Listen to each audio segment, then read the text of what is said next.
Hi, hello everyone. I hope you're still there. For topic number 5, evaluation and testing in ESP or English for specific purposes, we are still BSED-ENGLISH 4A from Group 4. In our topic, we have two subtopics. The 5.1, evaluation and testing, meaning, effects, and purposes. 5.2, types and function of evaluation and testing. Here are brief discussion of topic or brief introduction for our topic. Colin Robinson, in his book, defined evaluation and testing as the discovery of value for some purposes. Another clearer definition is proposed by Alderson and Murphy, who write that evaluation and testing are concerned with describing what is there and placing some value on what is found. ESP has developed in responses to certain pressures. Developments in the theoretical basis of language teaching indicated in a need to pay more attention to the individual learner. The world of commerce and technology were producing hosts of people with specific language learning needs at that time. A demand was generated as a result for courses which would equip particular learners with necessary skills to carry out particular tasks in English subjects. Like any other language teaching course, ESP has requirements that has brought sharply into focuses by the fact that ESP has specified objectives. Actually, ESP learners and investors in ESP, they want to see a return on their investment of time and money, of course. The investors of the ESP courses are accountable to this management. The accountability has produced a demand for more and better evaluation and testing procedure. Okay, here are statements of purpose. The purpose of this discussion is first, to know the meaning, effect, and purpose of evaluation and testing. Number 2, to use and apply different types of evaluation and testing. And number 3, to evaluate the effects of different types of evaluation and testing in ESP. Hello everyone, my name is Jenny B. Paulan A. Pasamba from BSED-ENGLISH 4A. And today I will discuss to you the meaning, effects, and purpose of testing in English-specific purposes. Now let us discuss the definition of testing in ESP. English-specific purposes test focuses to present learners with tasks that involve them in reading, listening to, speaking, or writing the target language and evaluating how well they can take the test. So most likely we give our students some essay tests or some unfamiliar word tests that we can enhance or see the progress of their English proficiency and vocabulary words that they have known. Let us discuss the effects of testing in ESP. So the first one is ESP testing focuses on measuring specific uses of English language among identified groups of people such as doctors, nurses, lawyers, civil engineers, tour guides, air traffic controllers, and others. So English is one of the most important subjects for our students to learn, since they can use this in their chosen career path. English, since English is our universal language, it can really benefit them in terms of how they can have their professional career, since in all professional career that you have chosen, communication is the key. So you have to be a good communicator in order to be a professional in the future. And the second one is ESP testing have been viewed in a broader context of teaching and learning process. So English is expandable. We can give them a different method and style in terms on how we gave them a test. So we can have more different methods on how we test our students, so that we know how to give them a good evaluation on how they proceed in their testing in terms of English language. Tests enhance the learning process and act as a learning device. So as I said, test is a measurement on how the students progress in terms of their English proficiency. So for that, if we know that in his or her test, the students has a good essay, we can see that there has a good process or development that we can see for that student. Or also they are good at reading or writing a poem or a story, means that the students has a good potential in learning the English language. Now, the purpose of testing in ESP. The purpose of testing in English-specific purposes is based on the analysis of learners, therefore the target language use situations and specialist knowledge of English for real communication. So the purpose of testing is not only to evaluate the students on how they are good in English, but we test them for their better communication or better understanding of the language of English in the future as they set foot to the reality and to their chosen career path. So like I have said, it has a lifelong learning for students or learners that English is a good way to start a good professional career path, since English is the universal language and communication is the key.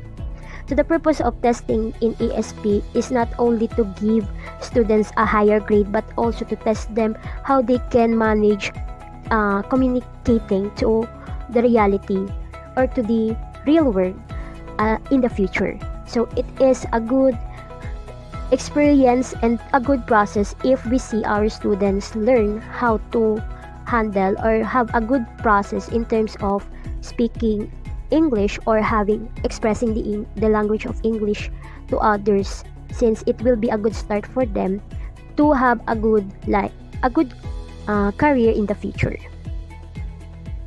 And as a teacher, we need to develop them and guide them in terms of how they learn and how they are being mistaken of the use of English language. And for the next topic, Mr. Clark will discuss the evaluation in English-specific purposes. Okay, me and my partner, Miss Elizabeth Sinlao, assigned to discuss the 5.2 types and function of evaluation and testing. And we decided she's the one who discussed types and function of evaluation. Types and function of evaluation. Evaluation. Pauline Robinson in his books defines evaluation as the discovery of the value for some purposes. There are two types of evaluation. The first one is learner assessment. The second one is course evaluation. Learner assessment. In any language course, there's a need to assess students' performance at any strategic point. Example, at start or at end. Learner assessment has great importance in ESP because it deals with the ability to perform particular communicative tasks. The result of this kind of evaluation enables sponsors, learners, and teachers to decide whether and how much tuition is required. Examples of learners' assessment are placement test. The aim of placement test is to determine the learner's state of knowledge before the ESP begins. Placement tests are used to place the learners in ESP course most suited to students' need. If a learner is already proficient in the skills required, no further tuition is required. The placement test is diagnostic, indicating how far and in what ways the learner falls short of the proficiency level. A good placement test should reveal positive factors. It should show not just what the learner lacks but also what potential for learning can be exploited in ESP course. Second example is achievement test. Achievement test is the least problematic because it is usually internal to the course and does not have to conform to external influences. It should reflect the nature and content of the course itself. This kind of test, usually ESP teacher is most likely to have to construct. In constructing a good ESP achievement test, you should follow the basic principles as you would for constructing any test. The third example is proficiency test. Proficiency testing designed to assess whether candidates will be able to perform the language tasks required for them. Such tests, they say, are primarily criterion reference. There is no pass or fail distinction, but rather a scale of degrees of proficiency in the test. Let's have the second type of evaluation, the course evaluation. Course evaluation, evaluating ESP course helps to establish whether it is meeting its aim or not. Course evaluation also plays a useful social role by showing the various parties involved, like the teachers, learners, sponsors, etc., that their views are important.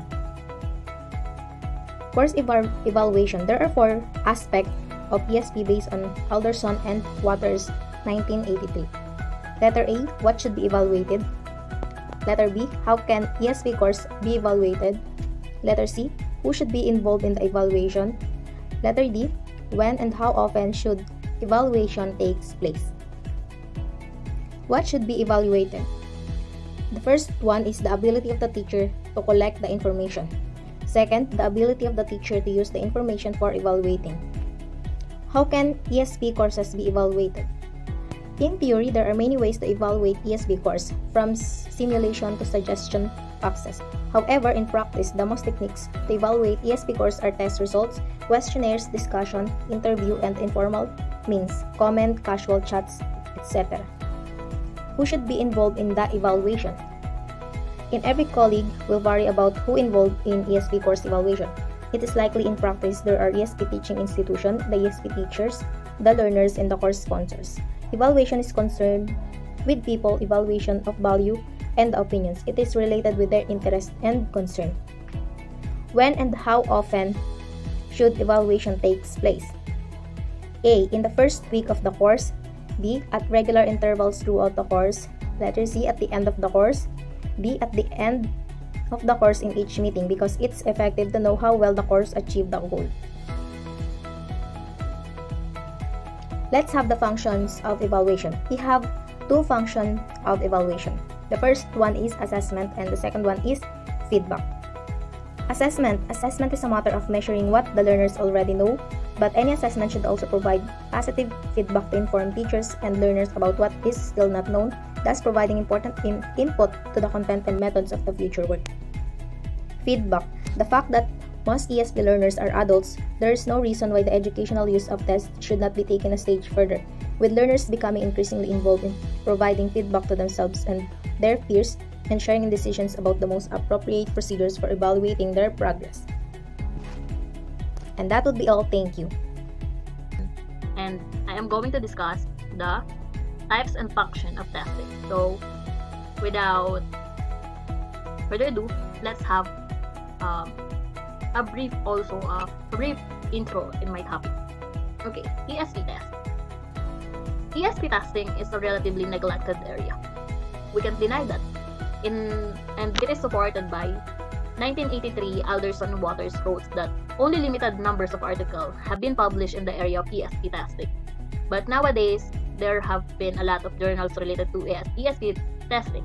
Also, ESP tests are more concerned to present learners with tasks that involve them in reading, listening, to speaking, or writing the target language and evaluating how well they can do this.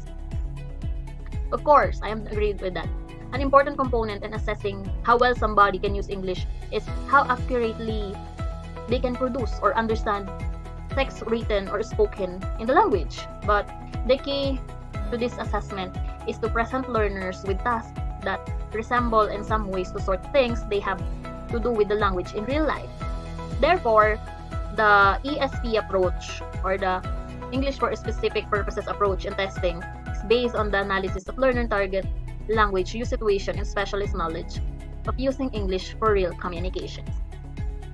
By the way, Ms. Genevieve Pasamba mentioned already what is the meaning of test, but I want to enlighten you also. Again, tests are the tools which measures the quality and quantity of performance of a learner or student. A test also is a systematic procedure of measuring an individual's behavior. It is an formal or systematic way of gathering information about a learner's behavior, usually through paper and pencil procedure. Okay, let's have my paradigm in this discussion. As you can see, I have here in the upper part the types of testing in ESP, and below that we have, in based on purpose, we have proficiency, diagnostic, placement, achievement, and aptitude test. And for the next one, based on response, we have subjective and objective, which we are more familiar. And for the third one, based on the way to test, is the direct competence, indirect competence, direct performance, and indirect performance. And the fourth one, based on the score, interpretation, we have the norm reference and criterion reference.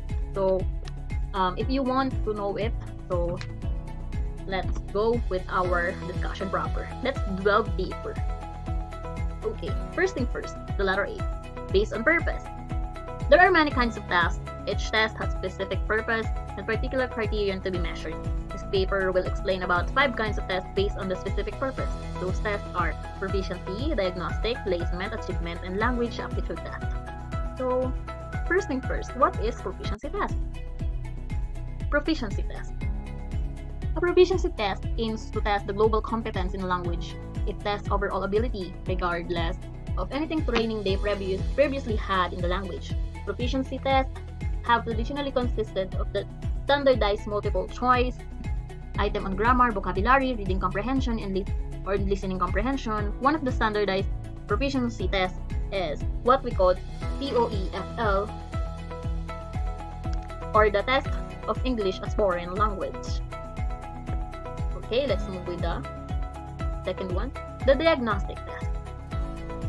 The purpose is to diagnose a specific aspect of a language.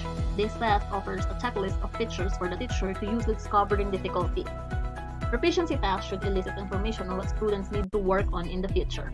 Therefore, the test will typically offer more detailed, categorized information on the learner.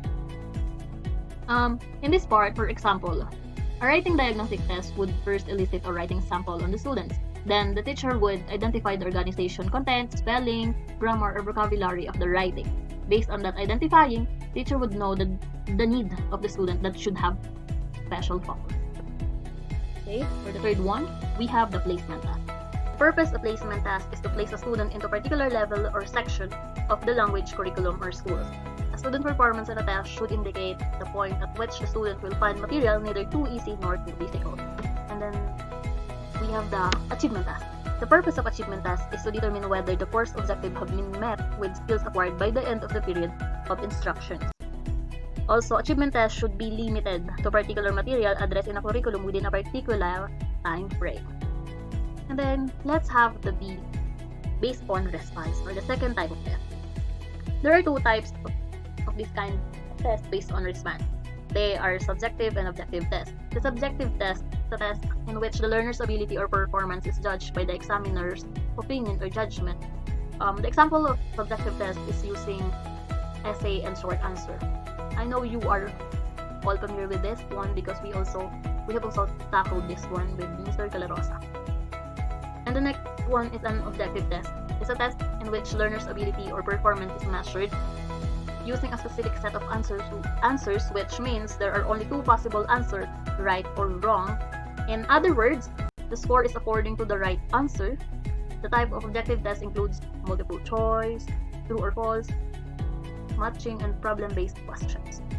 Let's have the third type of testing, which is based on orientation and the way of testing.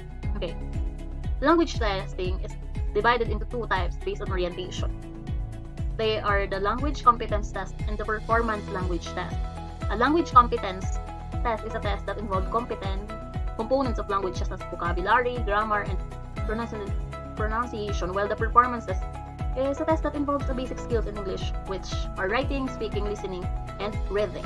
Moreover, language testing is divided into 2 types based on the way of test. They are direct testing and indirect testing.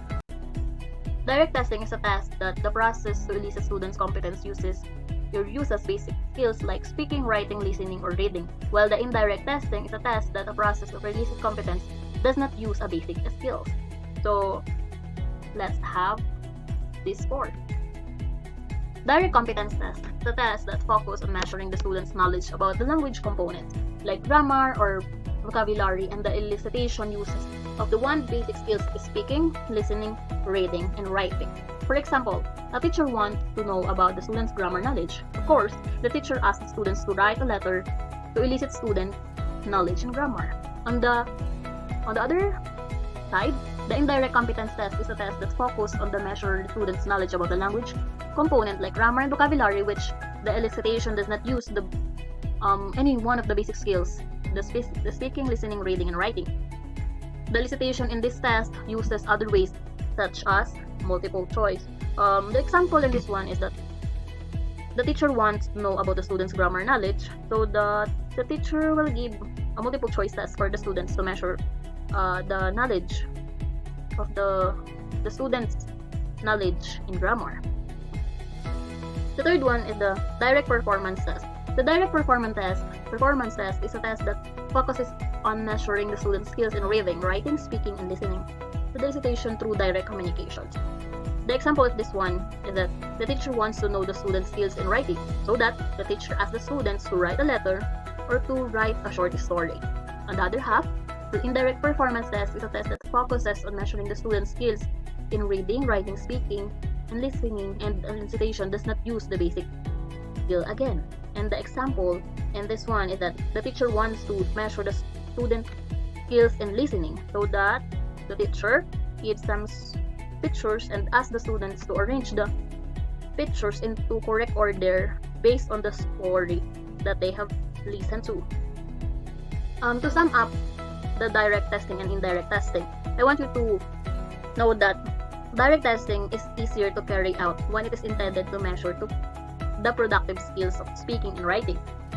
Also, the direct test requires a candidate to perform exactly the skill which we wish to measure, while the indirect testing attempts to measure the abilities underlying the skills in which we are interested.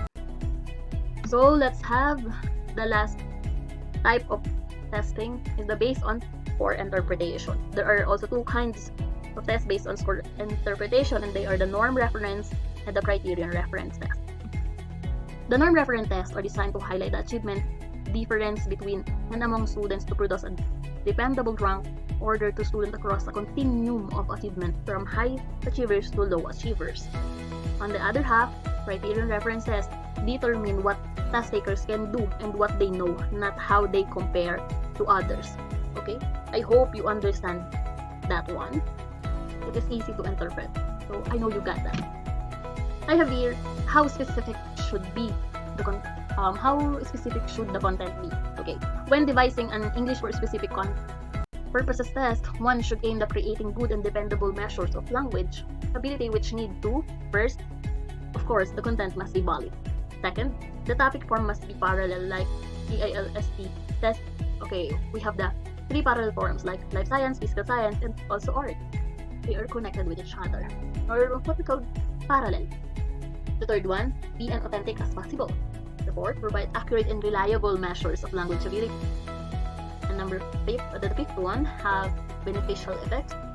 And the sixth and last one, be practical and economical in terms of administration, time, money, and personnel.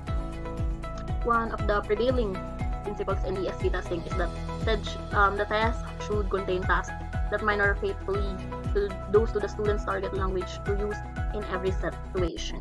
So I know it is clear and you already know about this. If we want, or if we are asked to create a test, we should be consider all these things, so our test is not invalid.